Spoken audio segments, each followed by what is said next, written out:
Seth, load the stream, but don't play the video and just monitor the chat window. Yeah. Yeah.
Open wide for some soccer!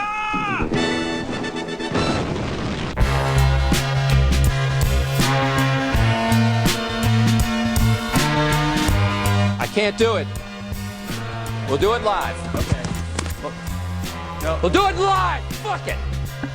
Do it live. I'll write it and we'll do it live. Fucking thing sucks. 5, 4, 3. Watching my life passing right in front of my eyes. Hello, the story. Hello, hello. Welcome to Open Wide for Some Soccer. My name is Seth Vertelny. Joining me this evening, Pablo Maurer, Thomas Floyd. What's up, gentlemen? Nothing much. How you doing? Super. Thomas, how are you this evening? Okay. All right. Breaking news into the Open Wide for Some Soccer news desk. Nigel de Jong has been suspended 10 games by MLS. It's happened again. It's Phasers to pun. You know, Damn what- you, Phasers to pun. Pretending to be Steve Goff. What Seth won't admit is that we literally just got to sit here and watch him get got in real time.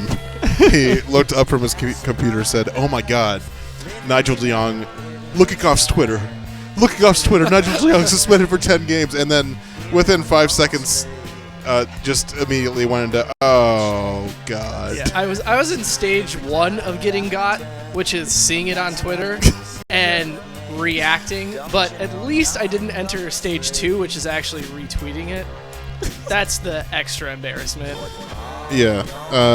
I got by him once on the some other thing he did. What? There's been 3 things now, right?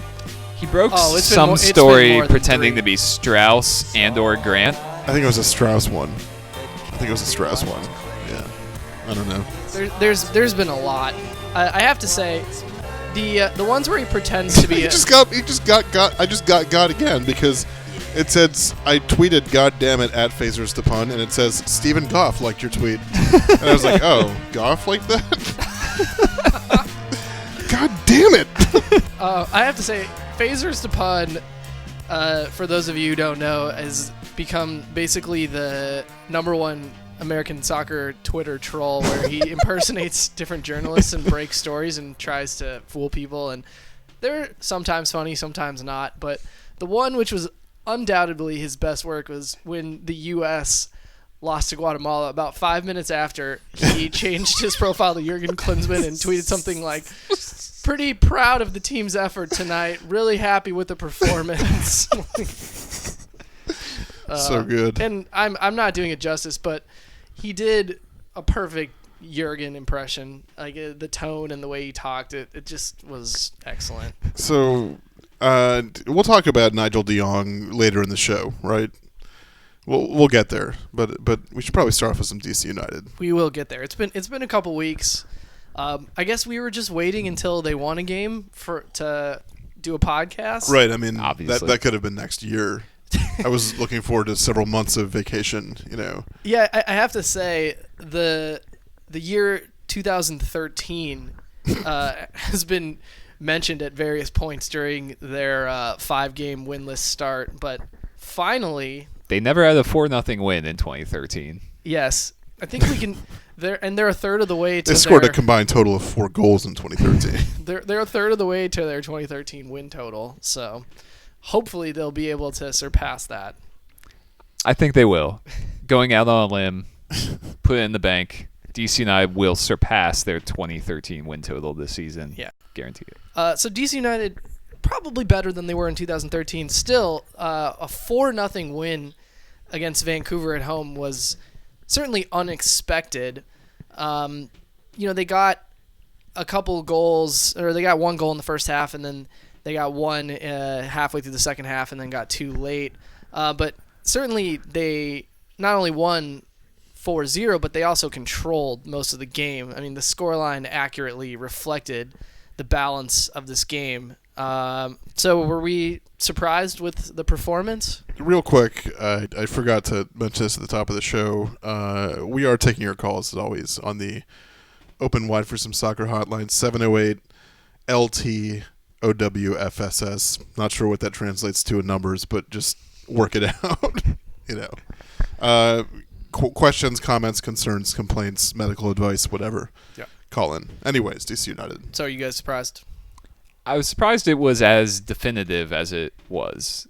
I thought Vancouver might struggle with Matias Laba suspended I think and that's a Pedro Morales. Completely different game with those 2 players in Yes, there. that they are big difference makers, particularly in the middle of the park where DC was able to control the game in the way we haven't seen yet this season, aside from maybe the early stages of that Galaxy game. And it was a big difference. That said, DC just looked a bit sharper. I'm not sure what the difference was. There was no major tactical shift in this team. It was pretty much the same lineup, same philosophy they've been using over the past few weeks. And there was just a change, and everything really clicked. De Leon played much better than he had the last couple weeks. He looked a bit more like the player we saw in Week 1 against the Galaxy that was more promising. And then Steve Birnbaum, I think, makes a huge difference in central defense. Not having him for that game against FC Dallas was a major blow, and I think is maybe an under-the-radar aspect of how things went horribly wrong. Maybe it's not a good thing that they are that reliant on one player, but as long as he's in the lineup, you have a good feeling about their back line. Right, which is interesting because just at the end of last season, Birnbaum was getting benched for Kofi Opare. So Yeah. I think, even back then, we all knew that Birnbaum was a more talented player, but it does seem like he's really made some big steps recently, and I think certainly his growing prominence with the national team has to be helping him a lot, has to be helping his confidence. Last season, if you would have told us that he was going to be starting a vital World Cup qualifier for the U.S. national team at the beginning of 2016, it would be hard to imagine. Basically a must-win or at least a must-get-a-result qualifier. So I do get the sense that he walks away from those camps and those call-ups with more confidence, and that's what Ben Olsen has been saying, that he was very impressed with Birnbaum's reaction from the January camp, that some players, they come back from the national team and there's a drop-off. There's sort of a letdown, and you can see it in their play. And with Birnbaum, he goes in the other direction. He uses the camp to elevate his level, get a chance to play alongside the top players in this country and really raise his game and have that translate to the club level. And again, against Vancouver, we saw him contribute not only defensively but offensively, like we saw with the national team in January camp. In the first half, he had a header that was saved by David Osted, could have been a goal. And then in the second half, his header off a corner kick hits the crossbar. Espindola puts in the rebound, makes it 2-0. There are not a lot of center backs in this league that are as effective in the air as Steve Birnbaum. And I think that the more that DC United can find his head from corner kicks and from free kicks, the more chances they're going to be able to create. And, we're going to start to see Birnbaum at some point start to put together a couple goals here and there. Yeah, I believe he still only has one career MLS goal. I think that's right. And that's why I was a little surprised with how dominant he's been on attacking set pieces this year. Not because he didn't have the capability, but because we just hadn't seen it executed in games. And I wonder if DC United made that a point during preseason to draw up set plays that were designed for him a bit more, because it really does seem like they are finding his head more than they did during his first 2 seasons in MLS. Yeah, I want to talk about one of their DC United's new additions this year, who has proven to be really effective and has turned into one of the team's better attacking threats, and that's Patrick Nyarko, who they acquired from Chicago for a second-round draft pick in this offseason, which, you look at Nyarko out there, and it's hard to imagine that Chicago couldn't find more minutes for him, especially because they have been so bad the last few years. And it sort of reminds you of 2 years ago when United acquired Chris Rolfe from Chicago, also from a very bad Chicago team, and he came right to DC and became one of their better attacking players. But I think Nyarko has been excellent, and you actually saw that chemistry on United's first goal that Nyarko and Rolfe have been able to bring over from their time in Chicago. Nyarko knew Rolfe was going to be there, plays him a great ball. Rolfe has a good shot, gets saved. Espindola puts in the rebound. Yeah, Nyarko probably didn't see the field because they were too busy finding spots for their 3 no-name designated players. But he did have some injury troubles to throw I mean, Frank Yallop a bone. But I yes, think he's a guy who, well. who, even in limited action with Chicago, it was pretty clear that he had sort of like the raw ability, speed, excellent footwork, and it's just, it would be tough to judge him on his performance in Chicago because they were so terrible. You know what I mean? I think I think DC saw it as a low risk, high reward situation. They were right, and we all know Ben and Casper are excellent at these types of signings. I mean, Patrick Nyarko is like prototypical DC United signing. Completely. Yeah. I mean, he's like 6 years too young, but other than that, Marcelo Sarvas is DC United's real prototypical signing. Ben Olsen, the Wizard, signs Marcelo Sarvas and turns him into a Marcelo Sarvas Davy Arnaud hybrid. Just an animal on the field, Nyarko has been impressive in his ability to win fouls, to find the final pass, as we saw on Saturday, to run at guys. He really has been a complete player for them over on the flank. He even made a big defensive play against San Jose the previous week. It's been impressive. I thought early on, during preseason and after the first Champions League game or two, that maybe he had lost a step, but that definitely has not been the case. He really has turned it on over the last month now and really emerged as their most consistently effective attacking player, I think it's safe to say, early in this season. Yeah, a player that we have bagged on a little bit on this show, so I think we got to give him It's a long list. I know, one of the many, but I think we have to give a little bit of props to one Travis Wara in goal. Last time we talked about him, we were sort of waiting for the other shoe to drop for him, some sort of horrible collapse. Well, I mean, I think he's getting kind of an ideal run out because he had 2 games where he really was, one where he wasn't tested at all, another where he was, under some duress but not a ton, and he's just sort of worked into the role. I think. Yeah, and again against Vancouver, he wasn't tested a ton, but he had 1 save. Yeah, Yeah, but I think that as a sort of a bridge to whenever either Tally Hall gets healthy, Bill Hamid gets healthy, it could be a lot worse. And I think that he's certainly doing himself no harm in terms of maybe keeping that third spot on the roster at goalkeeper. I mean, I know they just signed Charlie Horton. They're probably not going to keep 4. Right now they have 5. Yeah. Dykstra seems pretty much doomed at this point. I asked Benny about this. I basically said, well, you have 5 goalkeepers on the roster. Has any thought been given to the tough decisions that presumably loom when Hamid and Hall and Dykstra are all at 100%? And he kind of went around the question and was like, well, I can tell you Bill Hamid will be our starter in goal when he's back. Breaking. I was like, okay, right. That wasn't really what I was getting at. Hear me out. Bill Hamid as sweeper keeper. Ah. You plug Wara in at center back, and he just covers in the meantime when Hamid comes out on a mad dash. I mean, I could probably fit another goaltender onto the field if you want. Just saying. Give it some. Call me, Ben. Okay. Yeah, it does look like a tough situation for Dykstra in particular.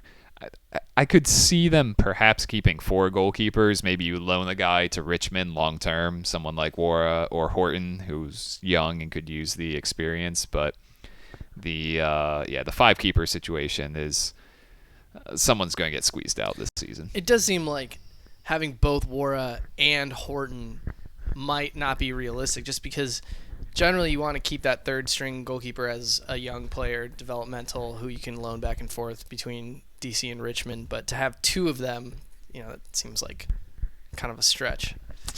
Something we had to talk about is Luciano Acosta starts or does not start again, comes off the bench and very promptly makes 2 passes that possibly nobody else on that team could make. Clearly playing with an adorable, tiny, cornflake-sized chip on his shoulder. Am I the only? I can't be the only one, obviously, who's sort of scratching my head at this point with Olsen. Well, it's hard to complain about the lineup choices in a game where they won 4-0, but then he comes off. He comes off the bench. They scored 2 goals with him on the field for 10 minutes. Exactly.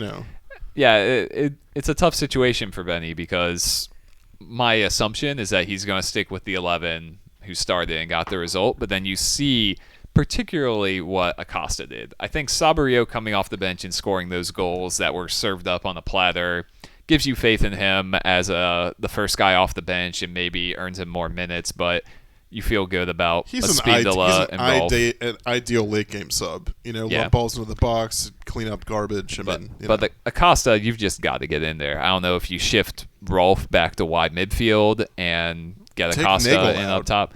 Yeah, Nagel, I feel like, is the guy who's most in danger of being, again, squeezed out as DC perhaps looks to change things to get Acosta more minutes, because the way he played in that cameo on Saturday, they can't leave him out. He does things that no one else does. I mean, and selfishly, the 3 of us obviously cover every game and watch games, and just every time he gets the ball at his feet, you sort of like perk up and look for something special. DC hasn't had a player like that in a long time. You just wonder about Ben Olsen, because obviously his track record of giving opportunities to young talent is not a strong one. Or designated players. Or designated players. We all sort of started to roll our eyes when we saw that Acosta was getting benched so early in the season. A pessimist would say that Ben already gave up on him. An optimist would say Ben's just trying to give him some opportunities to get his feet under him. At the same time, though, this is a different sort of player because DC United has an option to buy him after this year for $2 million.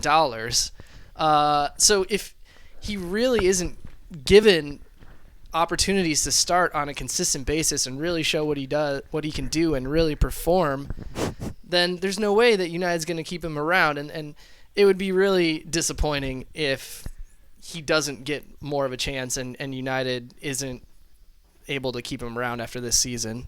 For what it's worth, my understanding of Acosta's arrangement is that the flat fee is set at $2 million, but if DC actually wanted to bring him back, it would be more of a negotiation for a more reasonable transfer fee. So that number is slightly misleading, but it would be pricey for them to acquire him full time. So it will be a big decision for them to make.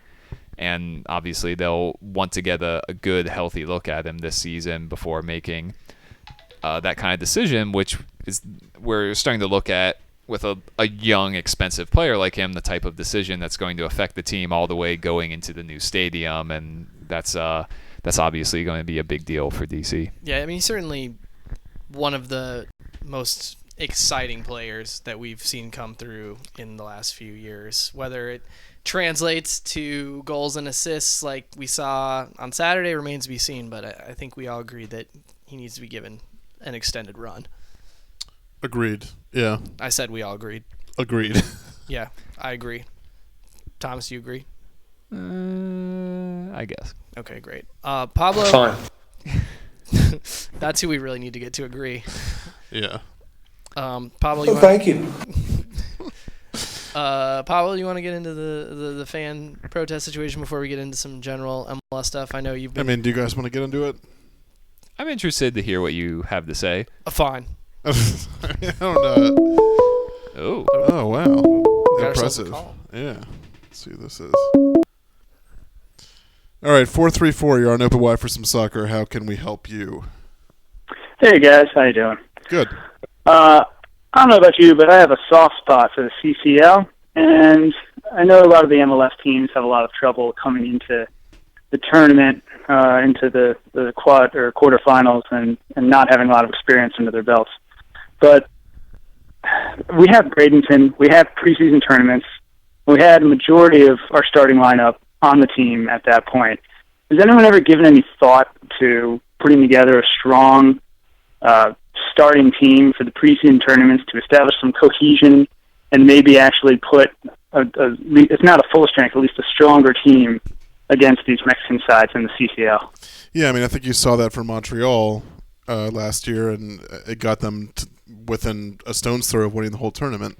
Yeah, they certainly took it seriously. I mean, yeah, Montreal took it seriously, but it's such a crapshoot because the team from MLS, I feel like, had the best chance of winning CCL was the LA Galaxy in, I want to say, 2012, maybe 2013, or they were fresh off an MLS Cup win, brought back the entire team, including Landon Donovan, Robbie Keane, David Beckham, and crashed out in the quarterfinals anyway. Something about CCL and it being so early, even if you train in warm weather, get a bunch of friendlies under your belt, have a ton of continuity and big name players, it might not make a difference because that tournament's just so random. Yeah, and I mean, I think to add to that a little bit, obviously they've talked in the past about changing the schedule, which will probably happen in the next year or two. But then you're faced with a completely different set of problems, which is, you play the group stage when you want to, obviously early in the season, but the knockout games are really during the run-up to the playoffs and the playoffs themselves. So then how do you manage that, I guess the knockout games would be, the quarterfinals would be in August, the semifinals in September, and then the final would be in October.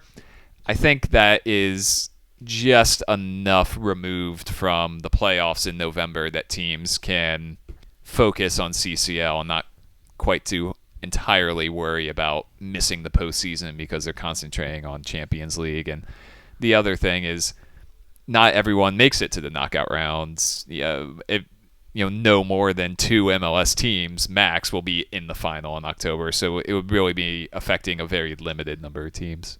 We appreciate the call, man. I appreciate it, guys. Thanks. Yep. Did not anticipate talking about CCL today. Hey, here's a trivia question. Yeah. Who is in the CCL final? Oh god, it was America and Tigres? I actually don't know if that's right. Cruz Azul. I think America. I know America's in it, and I'm pretty sure Tigres. I'm pretty sure I got I'm that. Googling. I want the record to show that I don't care, but I happen to be working a shift when the semifinals happened. And You also just our know story. you know John Arnold. You know. Yeah, I did see there was. This is the importance of the CCL. I googled CCL and I get Celebrity Cricket League. 15 links for it. What? Oh my god! Not kidding. Wait, so, are there any? I'm intrigued by this Celebrity who- Cricket League. Who's in the Celebrity Cricket League? Yeah. I don't know. The team names are Telugu Warriors versus Karnataka Bulldozers. I heard the Bulldozers are good this season. Yeah, I think they got Alan Gordon.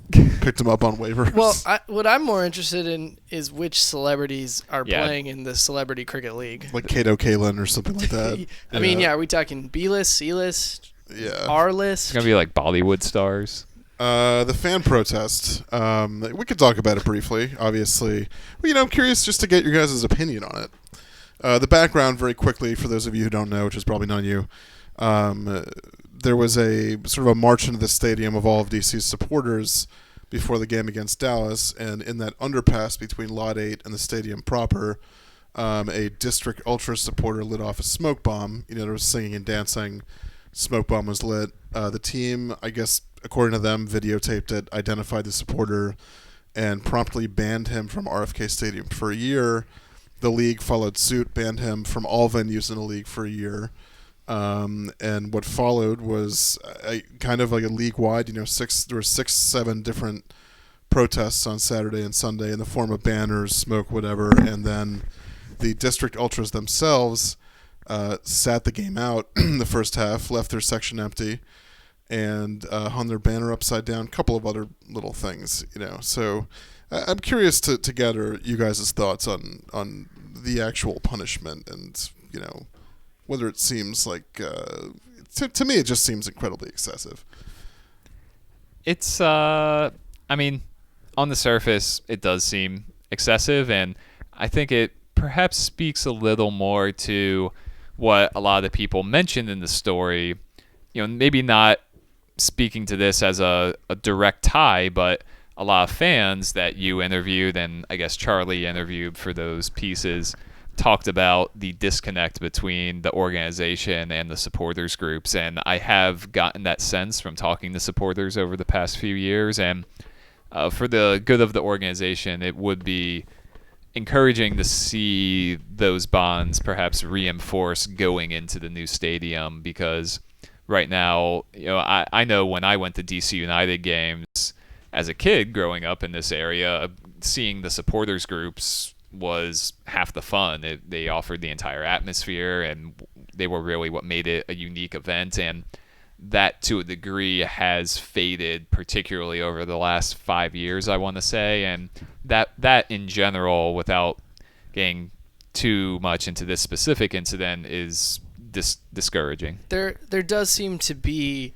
a disconnect now between the club and the fans in a way that there wasn't maybe 5 or 10 years ago. There was a letter that a District Ultras member wrote on Facebook. Pablo, I think you linked to it on Twitter. Very eloquent, talking about how Will Chang, the former owner of DC United, would often walk through the parking lot and interact with some of the fans, and it really reinforced those bonds between the team and the fans. And I wonder if any of the team's fans could pick out Eric Tohier or Jason Levine out of a lineup now. There's just a little bit of that disconnect now, and I wonder how much that's going to be furthered now that there's news that Jason Levine is purchasing part of Swansea City. You've already got Eric Tohier, who's the owner of Inter Milan, and it just seems like top to bottom, all through the front office, there's been a lot of turnover over the last few years. And I just think that, there's no dialogue the way that there used to be. And I think that partially because of that, you end up with a situation like this. I mean, I think it's a situation where the two people you just mentioned, for example, to me, I don't have any. My gut tells me that it's a situation where the team was bought to flip, in 4 or 5 years when the stadium is open. And honestly, I don't think the supporters, just to put it bluntly, are the kind of consumers that they're interested in. I mean, I think when you have that 20,000 seat facility, ticket prices go up. You can fill that place with, full price, full paying customers. I think, it's incredibly disappointing, I got to say. Another aspect of the disconnect we're talking about that stuck with me was the announcement fairly recently that the supporters groups in the new stadium would be in an end zone as opposed to at midfield where they are now at RFK, and where at least some why members, that is. It's because those tickets cost more money. Yeah. I mean, and I think that's just part of there's been sort of a cascading effect of news and new renderings of the stadium where it's sort of looking more and more just like a cookie cutter MLS soccer specific stadium. You hear about now all the issues they have with, easements and, the limitations of a stadium. And it's just sort of, I don't know. There's just like a pall sort of around, DC United in general. And this has kind of only added to it. I mean, it's just my opinion, but I don't know, It's insane to me that a team that there's so much negativity around would think to do this, honestly. To me, if they suspend the supporter for 2-3 weeks, I don't even write a story. There's no story. I mean, it's that's just seems adequate, but if you're sort of going to get draconian with it, Yeah, and just antagonizing the people who you least want to antagonize. Yeah, I mean, the people that were there every game in 2013 when they won 3 games. The people that trek out to RFK and experience, the various quirks of that stadium that, maybe more casual soccer fans would rather do without, All right. Anyways, yeah, we can move on. Just thought we'd dive into that for a minute. Let's talk some general MLS stuff. We need to get straight away into the unfortunate Nigel de Jong's yellow card. The assassination. Yeah. The assassination of Darlington Nagbe by the coward Nigel de Jong. Really. There you go. Really tough to watch, right? I mean, I think we were talking about this before the show. Watching that challenge in real time, seeing the replay, I felt a little sick and a little disgusted. I was pretty pissed off, honestly. Yeah, I was just like, I don't even want to watch this game anymore. Yeah. That was kind of the way I felt about it. At least he got that 10-game ban. Now, I'm going to make a comparison here when we start to discuss what the potential punishment will be. Mm-hmm. When Luis Suarez bit a person, he got a pretty small punishment. When he bit a person the second time, the suspension was a little bigger.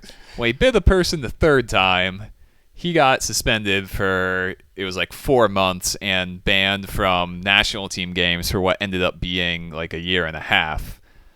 With Nigel de Jong, he breaks Stuart Holden's leg. He breaks Ben Arfa's some sort of bone Fatality. in his body. Yep.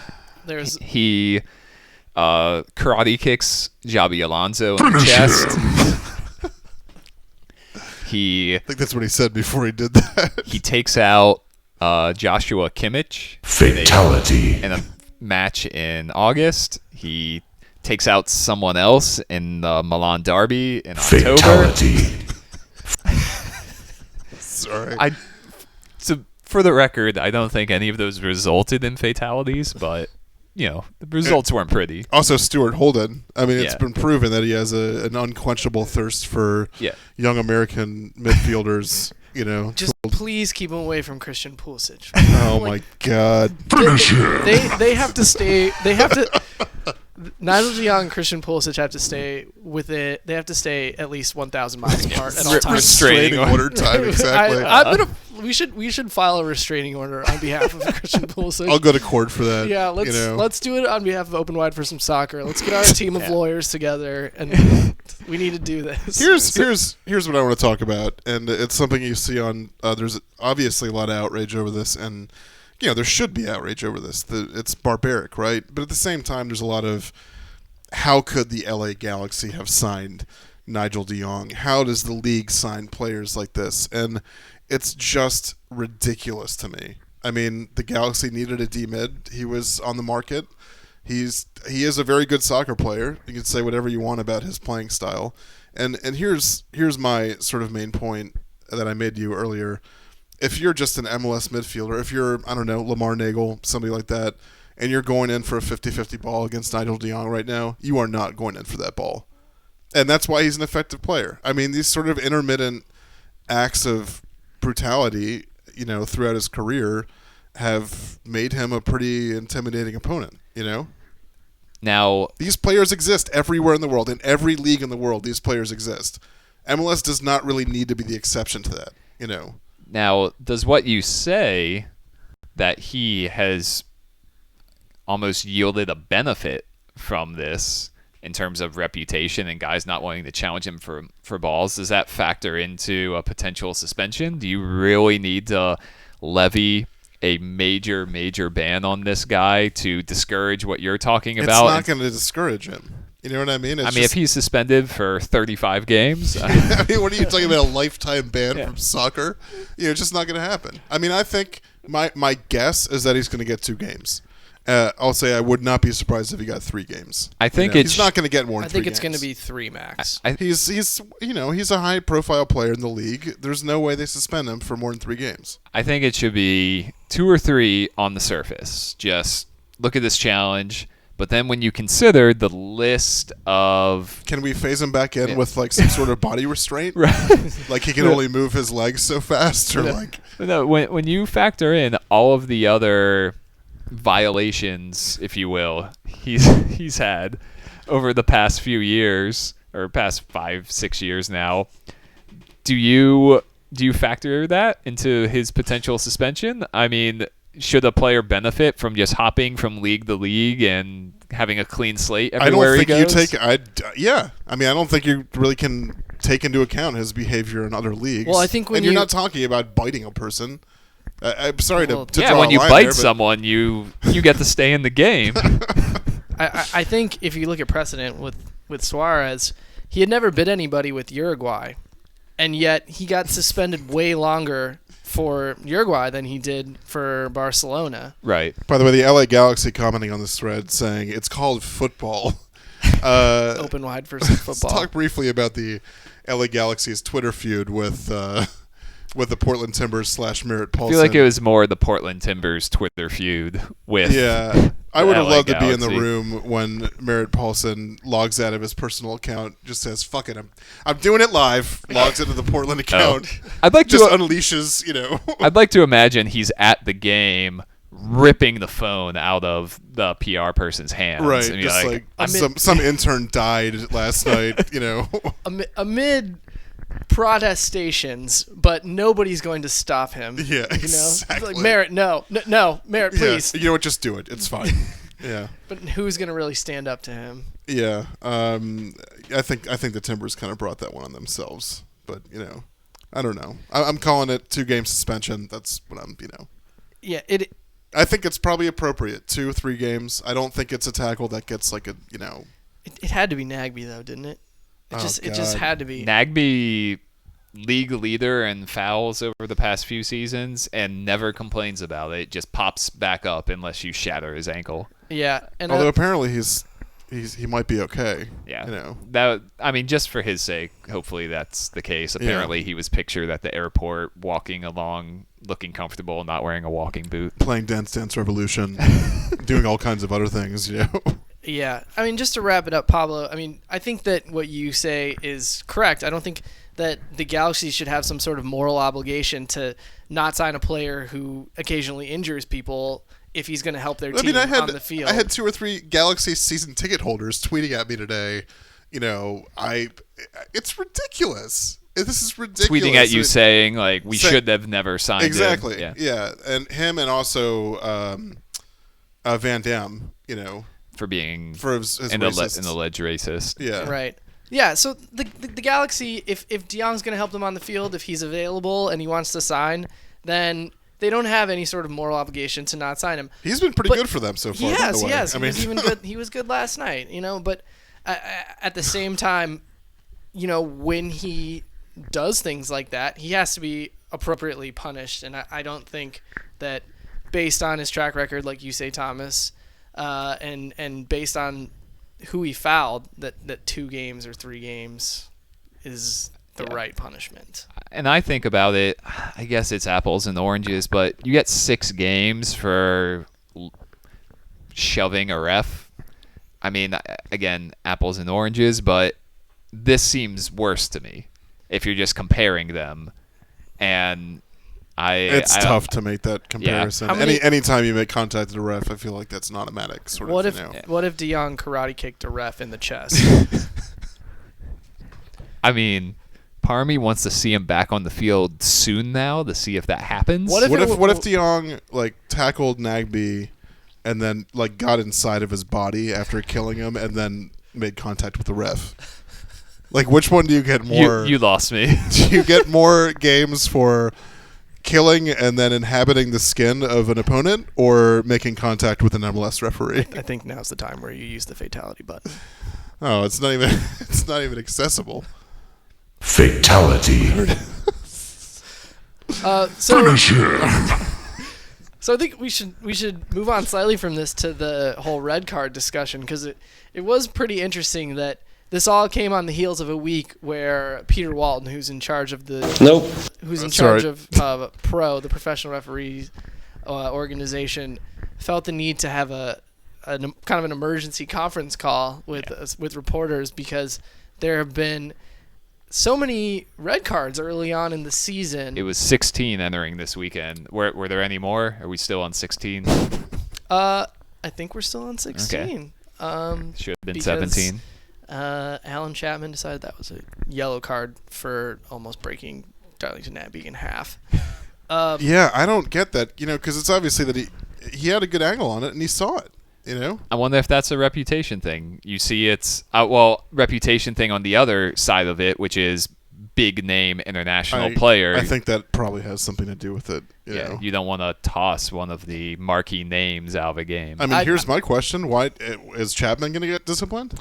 So they give out the assignments 4 games in advance. Yeah, that was one of the things that came up in the call. So you really don't know, and it's in the CBA that the refs agreed to. They have to give them 4 weeks notice before assignment. So it's at least a month before you see any tangible punishment for a referee who blows union calls. Contract there. I do also wonder with De Jong, speaking of reputation, if moving forward now this season, when he goes in for another hard challenge and a player that he tackles goes down injured, will refs be more quick to hand out a red card? You'd imagine possible. So. I mean, I'm sure there's a memo being circulated right now about Nigel De Jong. I mean, I think there's going to be a little bit of a backlash the other way with a referee thinking, I don't want to be the next Alan Chapman, basically. And Alan Chapman, I feel like consensus best referee in MLS right now before this game. Yeah, definitely one of the more reliable. I thought he was having a really ones. good game before that. Yeah. Can we take a quick break to play? We haven't got a chance to do this. 6 Degrees of Rochester Rhinos with Thomas Floyd. So random. Yeah. It just dawned on me. You don't want to play it? I mean, you brought it up. Now we have to play it. So but I also want to play it. All right. I mean, I'll never be able to play it, but it's also so Thomas Floyd is a savant basically about the Rochester, about soccer in general, but he's also, his girlfriend's a Rochester Rhinos super fan. Do you have some attachment to them? I mean, you've watched a lot of games. I watch a lot of Rhinos games. Yeah. So you guys are obviously familiar with 6 Degrees of Kevin Bacon, probably, where you connect an actor to Kevin Bacon in 6 steps, through other films, actors, whatever. I want to try playing 6 Degrees of Rochester Rhinos with soccer players with Thomas. Okay. You guys, We've tried this before, and Thomas was very successful. Okay. So we'll okay, see so if I'm he- gonna go with a couple of easy ones first. All right. Also, I'm going to put this out there. I have a couple players in the Rhinos who had a cup of tea in MLS, and I'm just going to lean on them. Okay. Alexi Lawless. Ooh. Gosh. Alexi Lawless played with Brian McBride, who played with Tim Howard, who played with Ricardo Clark, who played with Alex Dixon, who was on the Rochester Rhinos. Jesus Christ. Okay. All right. Keep in mind, we have no idea if these are correct, but we're just going to assume that they are. Well, I mean, what do you say that confidently? You know. Yeah, I'm sure it's right, right. You got one? I don't know. Just throwing out there. The Lamar Nagel. That's it. Well, It's easy. Lamar Nagel actually played in USL, so this is easier than it should be. Okay, But- then do it. Well, I don't know Do you if know a I'd lot be of able USL to. players? Yeah, I mean- I'm still gonna use MLS. Lamar Nagel played with. I think we got him. Uh-oh. No lifelines. Lamar- No lifelines remaining. I'm Thomas. just gonna keep going to the same guys. Lamar Nagel played with Clint Dempsey, who played with Tim Howard, who played with Ricardo Clark, who played with Alex Dixon. All right, hold on. I'm gonna ratchet up the difficulty here because this is, you know. Let me think. I'll try to use a different Rhino this time. How about that?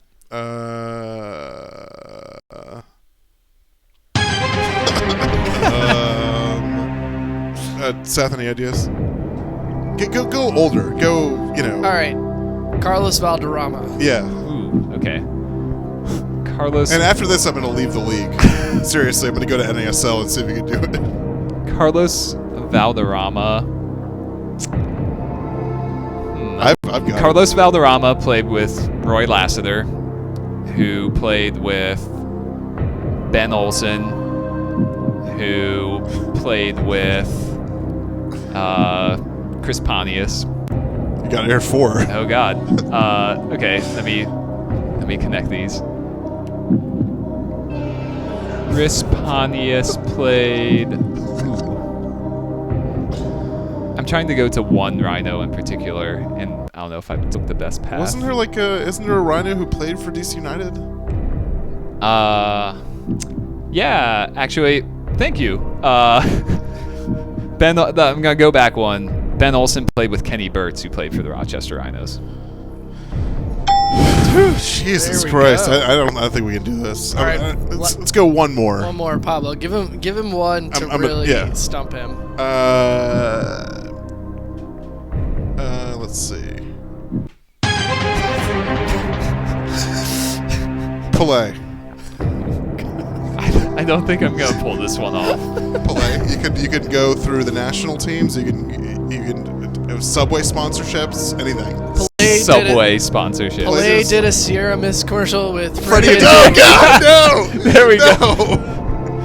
Oh man. And then Ben Olsen to. Well, I'm gonna try to go to a different Rhino. Let's see. So Freddie Adu played with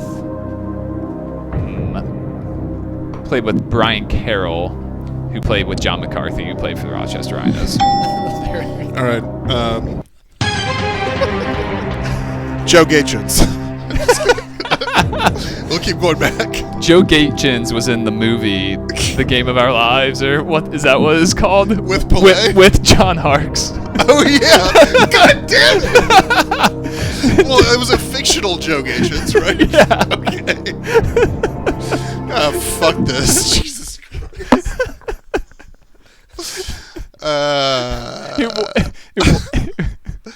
It was a fictional Joe Gaetjens, so Oh my God! I'll man. concede defeat on that one. All right. Anyways, back to MLS talk. Sorry, I really wanted to do that. So. Yeah, I do at some point. Where were we? I don't know. We were in the red card debate. I mean, personally, I think that the league is doing the right thing here. I would rather have more red cards than more broken ankles of star players. And, Peter Walton mentioned that this initiative stemmed from 2011. I don't know why it's just being implemented now. He said, I happened to be on this conference call. Okay, yeah, good. he said, yeah, were you guys not invited? He said that it's just something they've been slowly implementing, and it took this long, in his words, for the technology to catch up. That they use GPS monitoring of referees and have been doing more in-depth... like dog collars or something? Or? Pretty much. And that it has taken this long, these 4 or 5 years for them to use the technology to figure out how to communicate to the refs so they can be better positioned and better trained to make these calls. Okay. Yeah. Anyway. Take that for what you will. Yeah, 2011 was a year when there were several big-name MLS players, mostly creative number 10 types that got badly injured. And I think that it's the right thing for the league to try to cut down on these sorts of things. But, of course, the first big chance they get after this call, they kind of blew it. But I'm sure the Disco is going to take care of that this week. He actually said during the conference call, Peter Walton, that he wants to put the Disco out of business. That's his goal. So they've got as long as Nigel de Jong is roaming the pitch in MLS, that's not going to happen. First test. They're going to be busier than ever. Yeah, first test failed. Yeah, if I imagine the disco office under Nigel de Jong's tenure is just a guy at a typewriter, like furiously typing. What if they just rename it the Darlington Nagby Memorial Disciplinary Committee? Die. Jesus Christ. Maybe it's the Zakuani Memorial. Yeah, speaking of precedent, there you go. Brian Mullen, he got 8 games? I think he got 10. 10? Fatality. Yeah. The thing with Mullins, he was like it was on purpose. He had he didn't mean to break his leg, but he was pissed off. He was caught up in the emotion of not getting a foul call go his way, and he had like a 10-yard charge before snapping Steve Zakuani's leg. So that was that was a different animal. And Zakuani, based on what we know so far, got hurt a lot worse than Nagby did. He hurt a lot of us with all those fucking Microsoft ads with the rapping. I knew that's where we were going. So yeah, this is how it works. This is how I play. Those were on autoplay on Goal.com for like a year. It was on the MLS site too. Yeah, every MLS everywhere. highlight. It was awful. Terrible. What's going on with New York? The Red Bulls. Yeah, the best team in the Eastern last Conference. place. Exactly. Yeah. Red Bulls and Columbus are the 2 last place teams in the East right now. I still Bear in think mind we played approximately 1.5% of the season. That's not keeping the Philadelphia Union, by the way, from declaring themselves Eastern Conference champions. But right. Well, yeah. For those who didn't see it, what was their Instagram post? It was a screen grab of the table, and it said, "Go ahead, doubt us." Go ahead, doubt us. I hope everybody has saved that for posterity when in like 2 months they've lost 8 games in a row. Off the record, I thought it was a joke. But yeah. And then almost more ridiculously later on in the night, tweeted just like an artistic shot of the goal with the net rolled up, all ready to be put away. Right from where Barnetta hit the free kick, and the caption just said, "Remember where you were." Jesus Christ! I don't Somebody know, is not used to winning games. Yeah, exactly. They just don't know how to act. But back to New York and Columbus. I think Columbus will be okay. I think they have a good core. They brought back the entire starting 11 from the MLS Cup. They added some good depth players who haven't really made their mark yet, but are coming along. I think they'll be fine. The Red Bulls, that's a concern. They lost Matt Miazga. Paranel's still out for a while. BWP. BWP, I mean, you knew he wasn't going to replicate that 27-goal season again last year. What do you have, like 14 or so? A decent haul, and you get the feeling that now he's starting to hit the wall, that opponents have figured him out. And the PK difficulties are certainly disheartening, too. I mean, he missed 2 in one game, didn't take any for a while, then misses his first one since then. Yeah. Can't be good. And yeah, just defensively, I mean, Gideon Ba, I mean, he's hurt right now, but he was a little inconsistent before the injury. I don't know if they're going to get a Miazga level out of him. Like we said, Paranel's still sidelined. Zubar is not good. We've addressed this before, but it's always a good opportunity to. Yeah, Zubar is just a liability. He's either going to get beat for a goal or get tossed. I mean, it's not a good situation when he's on the field. And then even a guy like Kamar Lawrence, who had a great season last year, even before his injury, was off to a really rough start this season. Same with Dax too. Yeah, I mean, I don't think Dax's struggles were quite as overt as Lawrence, but he isn't playing at the level he was last season. Mm-hmm. And Gonzalo Verón injured, just a lot of little problems. They're all piling up for them. Agreed. So should we finish with the lone unbeaten team in MLS? Real Salt Lake. Who would have guessed? Real Salt Lake. I mean, they do have a royal decree, whatever. Royal Club of Utah. Yeah. How are they doing that? I think they've been very well coached. I think Jeff Cassar is kind of coming into his own as a head coach now, and what's his third season now, or third in charge? This would be no. This would be number 2. No, you're right. Yeah, because Christ had a year off. Right. Yeah, this is 3. So I mean, they've had injuries, they've had problems, and they've overcome them. They got that result in Kansas City with no Javier Morales, no Jamison Olave, no Kyle Beckerman, no Burrito Martinez. Love that name. God, I just love that name. Can't even say that with a straight face. Burrito Martinez. Juan Manuel Martinez. Yeah, no, we'll stick with Burrito. There's a lot of talent there. I think Sonny has been a revelation, if you will. He kind of flew under the radar in terms of off-season signings, but he's a guy who is in the very early discussion for newcomer of the year. Would you say he's been a light on that team? No, I don't think so. That would be a weird metaphor. Would you say that he's turned up the heat for Real Salt Lake? No, it's pretty cold there. Keep going. Would you say that he's a large star that provides heat to the entire solar system? Yeah, I mean, that I can see. Okay. Yeah. But also, in addition to Sonny, I think Yura Movsisyan's been a good acquisition for them as well. You're going to throw me another ride. Lionel Messi. Let's see what we got here. Lionel Messi. Any Argentina teammates in MLS, possibly? Let me think of this.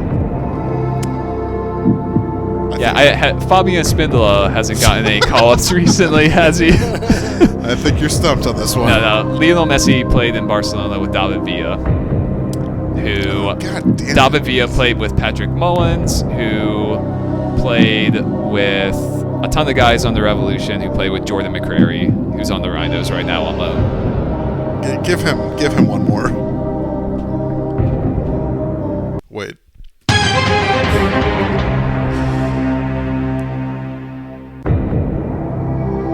Give him one, Seth.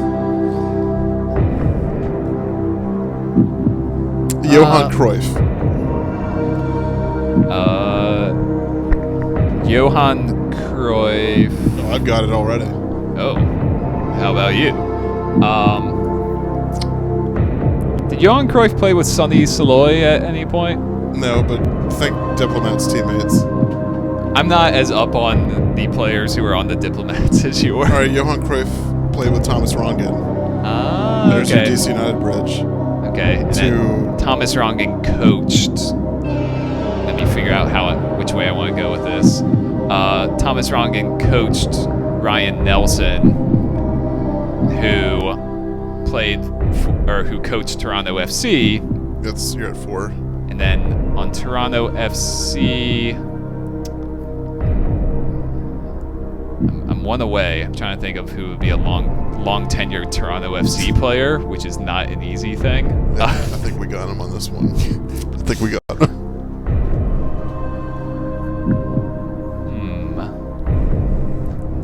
Basically, it's over What? for you. Time's up. Wow, Time's I up. didn't even realize there was a time limit. Yeah, Neither neither but did I I. just got tired of it. Ty- so. Tyler Rosenlund was on the Rhinos and Toronto FC. He must have played with someone who Ryan Nelson coached. Thomas Floyd. Oh, Finish him. Pablo, we have a question from Robert. We should end the show with this because Sure. he's asked twice. I'm going to let you field this. Thoughts on Johan Cruyff? I know you've been doing a lot of research into his time here in D.C. with the Dips. Thoughts on his passing, you're asking? Yeah, well, thoughts on passing of Washington Diplomats legend Johan Cruyff, and what did he mean to you growing I up? thought he had a lot of range. You could complete the short passes, the long passes. I thought he was great for the Metro Stars. Cruyff, to me growing up, it's actually funny. I do have a personal connection growing up, and then I lived in Spain in 92 and 93, and I went to games in Madrid constantly, and every time Atletico or Real Madrid would play Barcelona, this was Cruyff's Barcelona, my soccer brain wasn't yet fully developed, but I could tell there was just something fundamentally different about what was happening in front of me, with that team. I idolized him, as a kid. Obviously the past couple of years I've been doing a lot of Dips research, so sort of fallen deeper into kind of, learning about his life and his career. So yeah, I was pretty devastated. Actually had been talking to his assistant in the past 6 months about setting up an interview, and she had told me, well, get a hold of me the third week or fourth week in February, and we'll have a better idea about his health. And I reached out to her, and I never heard back. And so when that happened, I kind of figured that something bad was imminent. Mm-hmm. So yeah, I was deeply saddened by his loss. Yeah, well, it's an interesting way to, Yeah. Fatality. Oh God, I think we gotta end it now. Yeah, probably. I feel like you just offended yourself. I know. I never shake my head at myself, but I do. All right. Thanks for joining us, everyone. Talk to you guys soon.